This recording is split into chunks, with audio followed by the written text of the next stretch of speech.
Assalamualaikum warahmatullahi wabarakatuh. Berjumpa lagi bersama Bu Heti di pembelajaran daring pada hari ini, yang mana materi kita yaitu matematika, konsep dasar, pecahan bilangan desimal.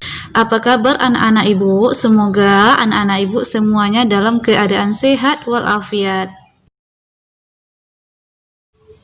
Sebelum belajar dimulai, sebaiknya kita berdoa menurut agama dan kepercayaan kita masing-masing. Nah, anak-anak ibu, kita langsung saja ke materinya. Kali ini ibu akan menjelaskan tentang konsep dasar bilangan desimal. Nah, kenapa kita perlu membahas ini? Karena nanti kita akan membahas mengkonversi atau mengubah bilangan desimal ke pecahan biasa atau sebaliknya dari pecahan ke desimal. Kemudian desimal ke persen. Masih banyak lagi penerapan dalam matematika tentang bilangan desimal ini.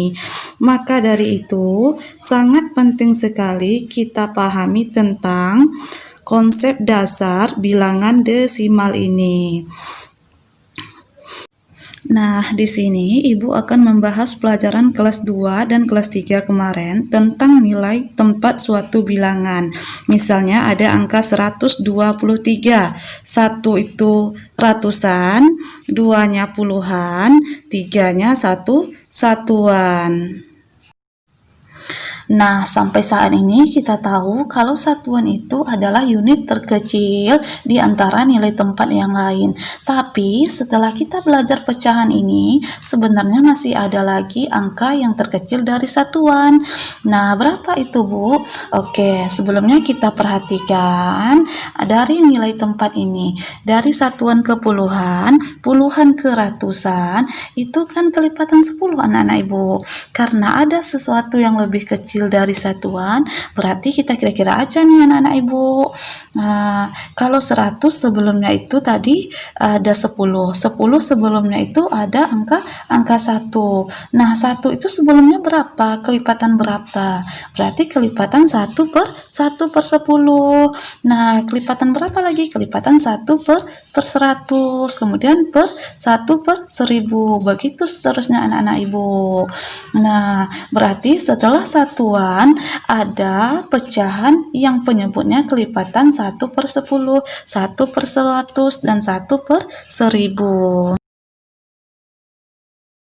Misalkan di sini ada angka, katakanlah angka tersebut 123,654. Kita kan sudah tahu nih bahwa dari nilai tempatnya itu tadi 1 itu ratusan, 2 itu puluhan, 3 itu satuan. Nah, di belakang 3 itu kan ada tanda koma. Tanda koma inilah yang disebut dengan tanda desimal anak-anak ibu.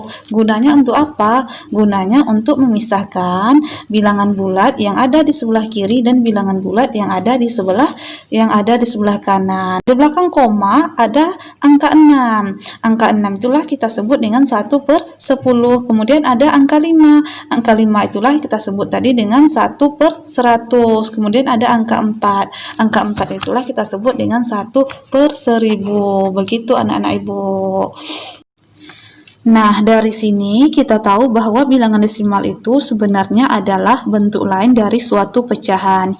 Ciri khasnya dari bilangan desimal tersebut yaitu adanya tanda koma. Nah, ini yang harus anak-anak ibu pahami, terutama nilai tempat dari suatu bilangan tersebut. Seperti yang ibu jelaskan tadi. Kalau anak ibu sudah paham, ya, sangat mudah untuk mengerjakan soalnya. Kita langsung saja ke contoh soalnya anak-anak ibu. Soalnya mengubah pecahan desimal ke pecahan biasa. Yang pertama yaitu 0,3, yang kedua 2,75, yang ketiga 3,745.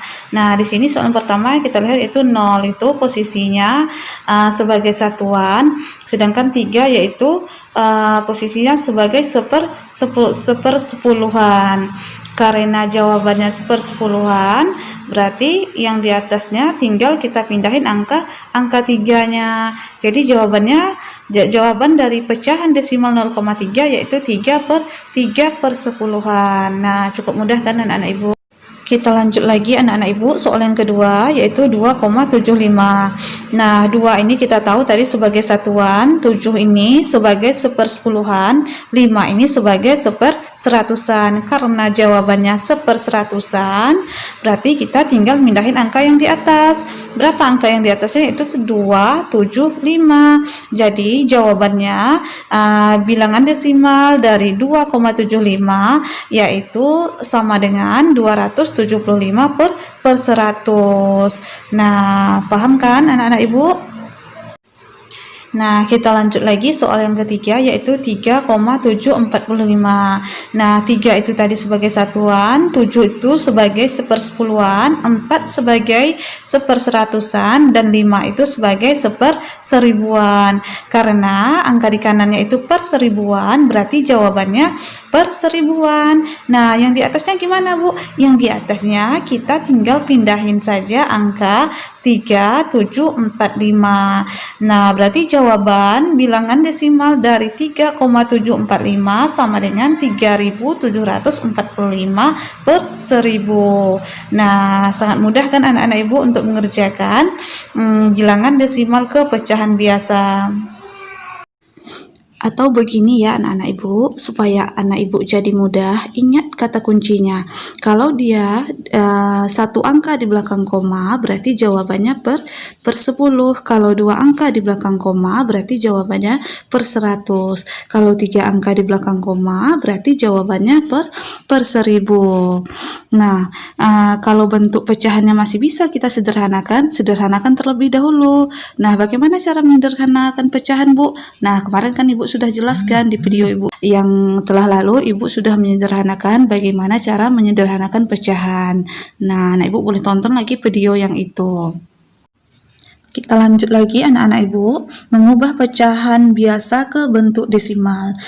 Di sini ada soal 3 per 10, yang kedua yaitu 217 per 100. Nah, soal yang pertama kita tengok yaitu penyebutnya per 10. Kalau per 10 berarti tadi ada satu angka di belakang koma. Nah, supaya mudah kita tulis dulu nih polanya anak ibu, koma, titik-titik.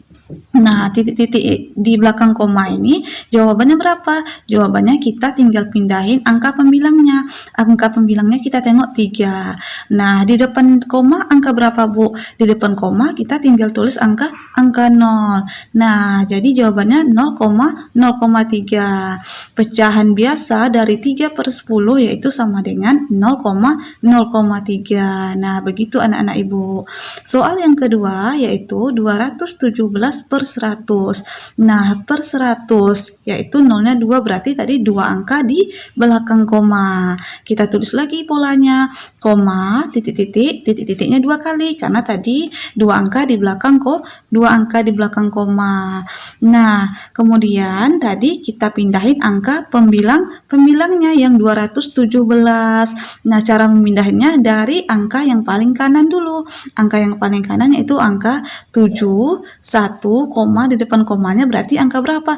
Angka 2. Berarti jawaban dari pecahan 217 per 100 sama dengan 2,17. Nah, ini kan Bu menyebutnya yaitu kelipatan 10 semua. Bagaimana bukan kelipatan 10? Nah, kalau penyebutnya bukan kelipatan 10, kita bisa mencarinya atau menyelesaikan pecahan tersebut dengan cara pembagian bersusun ke bawah atau pembagian forogapit. Nah, di sini 3 per 5 contoh soalnya dan 1 per 3. Nah, 3 per 5 ini anak-anak ibu kalau memungkinkan penyebutnya itu bisa kita ubah menjadi per 10 atau per 100, kita ubah dulu. Bagaimana cara mengubahnya? Anak-anak ibu boleh tonton lagi video ibu yang kemarin yang telah ibu share. Nah, 3 per 5 misalnya 5 itu kita kita jadikan 10, kali-kali berapa dia bisa menjadi 10, yaitu kali-kali 2. Penyebut kita kali 2, pembilang juga kita kalikan dengan 2. Nah, 1 per 3 itu tidak bisa kita ubah menjadi 10 atau per 100. Berarti cara menyelesaikannya yaitu dengan cara pembagian bersusun. Nah, anak-anak ibu, sampai di sinilah penjelasan dari ibu. Ibu harapkan anak-anak ibu mengerti dengan apa yang ibu sampaikan. Agar anak ibu lebih paham lagi, silakan kerjakan latihan matematikanya di buku matematikanya masing-masing. Demikianlah materi daring kita pada hari ini. Lebih dan kurang ibu mohon maaf. Ibu akhiri dengan assalamualaikum warahmatullahi wabarakatuh.